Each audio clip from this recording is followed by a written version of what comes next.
बिस्मिल्लाहिर्रहमानिर्रहीम व रफ़अना लका ज़िक्रक सदक़ल्लाहुल अज़ीम। अस्सलाम वालेकुम व रहमतुल्लाहि व बरकातुहू। नाज़रीन, मैं आपका मेज़बान अहमद ज़फ़र कुरैशी और आपकी अपना पसंदीदा प्रोग्राम पवन वन आपके सामने लेके हाज़िर खिदमत हूँ। इस्लामाबाद और लाहौर के ऐवानों मुक़्तदर अशराफिया को खबर है कि पाकिस्तान में क्या हो रहा है। चोलिस्तान प्यासा है, रूही पानी की बूंद बूंद को तरस रहा है। मवेशी पालतू जानवर प्यास से मर रहे हैं। फलस्तीन के अंदर सीनियर जर्नलिस्ट शिरीन अबू अली को शहीद कर दिया गया। हम अपने आप को इस्लाम का चैंपियन करार देते हैं। आलम इस्लाम के लीडर अपने आप को कहलवाने पर बड़ा फखरिया अपना कॉलर सीधा करते हैं, लेकिन ना पाकिस्तान के अंदर प्यास से मरने वाले इंसानों और जानवरों की दादरसी के लिए, ना ही आलम इस्लाम की वो एक अजीम बस्ती फलस्तीन जहां पे इसराइली मिलिट्री के दहशतगर्दों और गुंडों ने एक सीनियर जर्नलिस्ट को शहीद कर दिया। ना ही इस्लामाबाद और लाहौर के ऐवानों से कोई आवाज उठी, ना ही मुस्लिम उम्मा का जिसको एक लीडर करार देने वाले हमारे यूथिये, उस पर किसी ने कोई लब कुशाई की।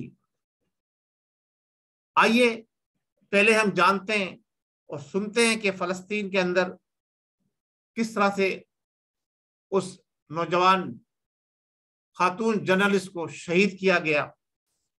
एक ऑडियो क्लिप आपकी खिदमत में पेश कर रहा हूं। Al Jazeera senior reporter Shireen Abu Akleh shooted by Israeli sniper. One of the Palestinian senior journalist Shireen Abu Akleh, who worked for Al Jazeera, killed by Israeli force near the West Bank. When Shireen Abu Akleh is killed by the Israel military force, at that time some of the people also see that scenario. So an eyewitness explained when Shireen Abu Akleh and other journalists visiting Jenin camp with wearing a press vest. At the same time, Israeli army raid Jenin refugee camp and take a target to shot. As a result, they killed her successfully by shooting near the West Bank.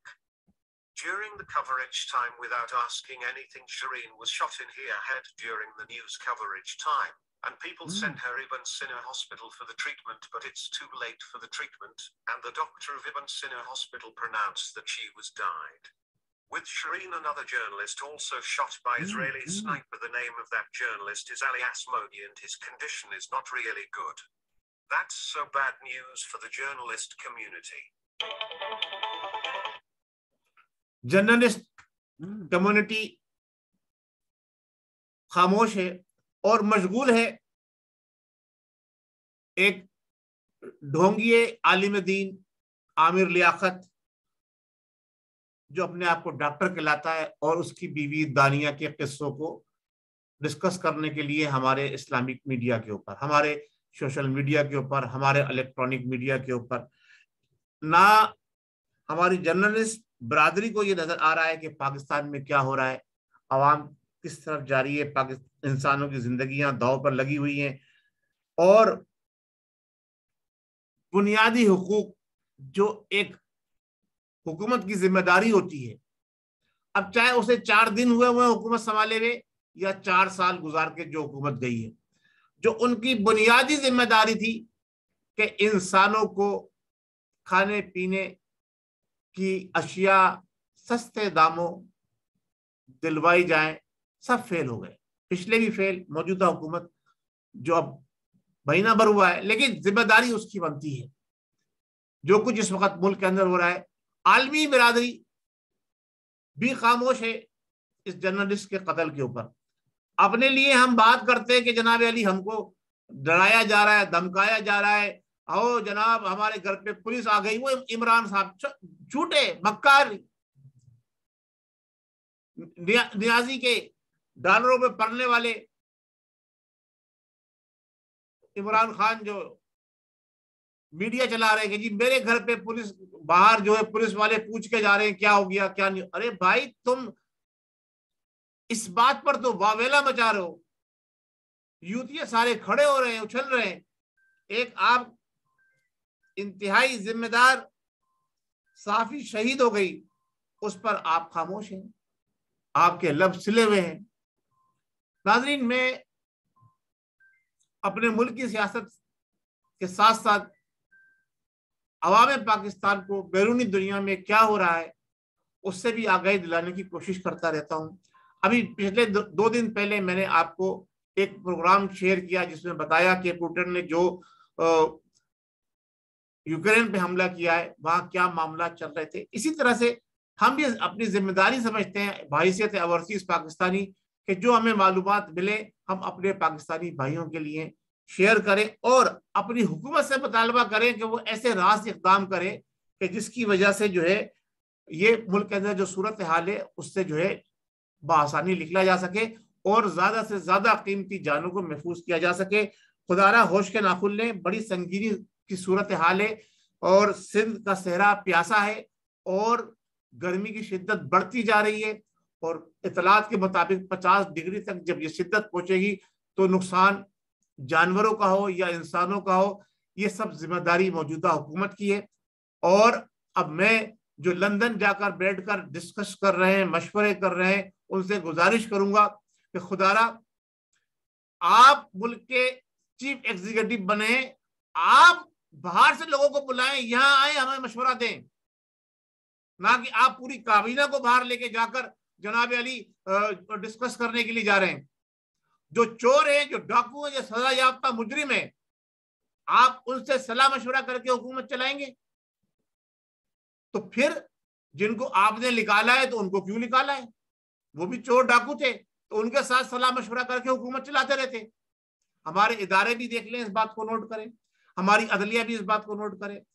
सजा याफ्ता मुजरिमों से हुकूमत की मशावरत करके हुकूमत चलाना, मैं ये समझता हूं कि कोई बुरी बात नहीं है अगर वो इस काबिल है कि हुकूमत को बेहतर मशवरे दे सके, हुकूमत को पाकिस्तान को बुरान से निकाल सके।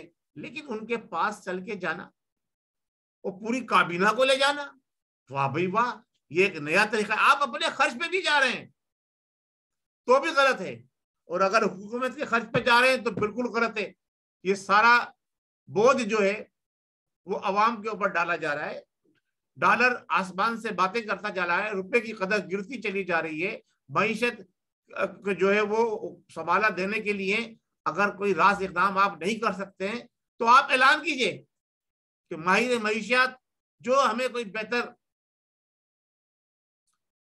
ऑप्शन देगा, जो हमें बेहतर सुझाव देगा, हम उसके सुझाव को सुनने के लिए तैयार हैं, हम उस पर अमल करेंगे।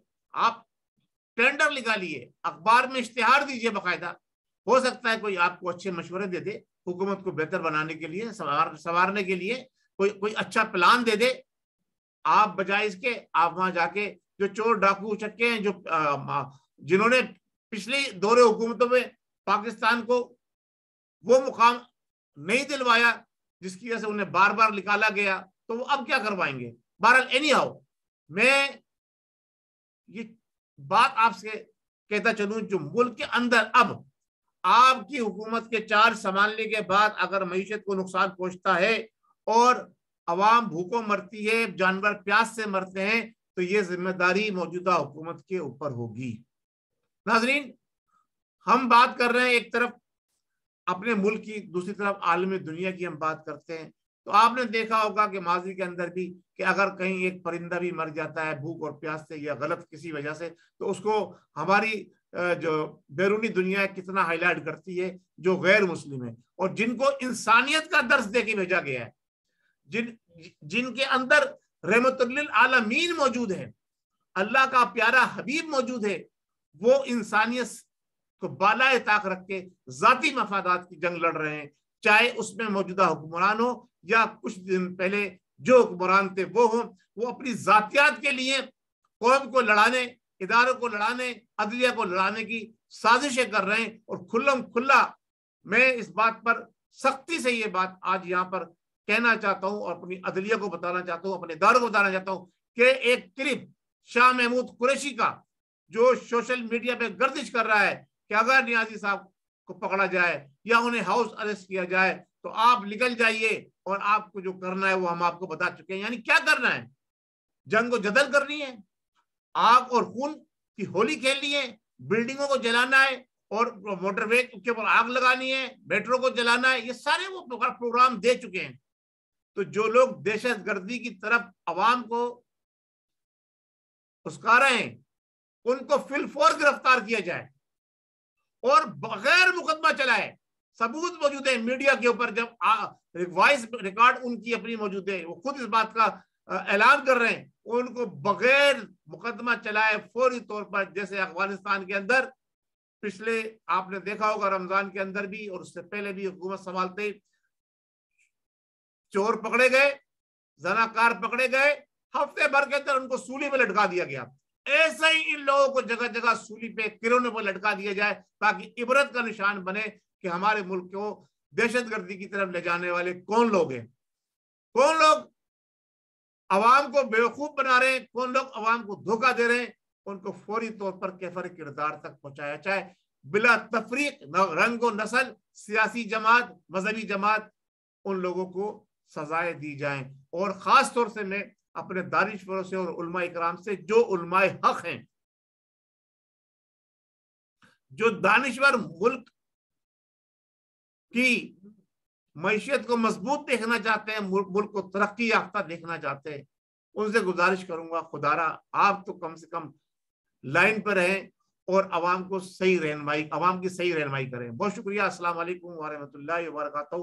पाकिस्तान जिंदाबाद। हमारे अस्करी इदारे, हमारे अदलिया और हमारे जवान जो हमारी सरहदों पर हिफाजत कर रहे हैं, जिनकी वजह से हम चैन से सो रहे हैं, वरना जो इसराइल का प्रोग्राम है वो हमें बताया जा चुका है कि जनाब इसराइल 2030 से पहले पहले पाकिस्तान को टुकड़ों में बांटना चाहता है। और उसके लिए जो हकीम सईद साहब और डॉक्टर निसार अहमद साहब 20 से 25 साल पहले पेशन गोई कर चुके हैं, उन पेशन गोई के मुताबिक उस पर काम हो रहा है। और जो कुछ इस वक्त इमरान नियाजी साहब कर रहे हैं, जो करने जा रहे हैं, जो उनका प्लान है, वो उसी प्लान का हिस्सा है कि 2030 से पहले पाकिस्तान को मजीद टुकड़ों में तकसीम कर दिया जाए। अल्लाह तबारक व तआला जो पाकिस्तान की तरफ मैली आंख रखता है, जो पाकिस्तान को तोड़ना चाहता है, जो पाकिस्तान के अंदर लाकानियत और पाकिस्तान के अंदर यहूद व नज़ारा का निज़ाम लाना चाहता है, उसको नेस्तो नाबूद करे, उसे तबाह बर्बाद करे और पाकिस्तान के गयूर मुसलमानों को अकल अता फरमाए, उन्हें समझ अता फरमाए कि वो उन लोगों के बेकाय में ना आए और उन लोगों के दस्ते बाजू बने जो पाकिस्तान को मुस्तहकम देखना चाहते, जो पाकिस्तान को इस्लाम का किला देखना चाहते, जो पाकिस्तान को नजरिया पाकिस्तान के मुताबिक चलाना चाहते हैं। पाकिस्तान जिंदाबाद।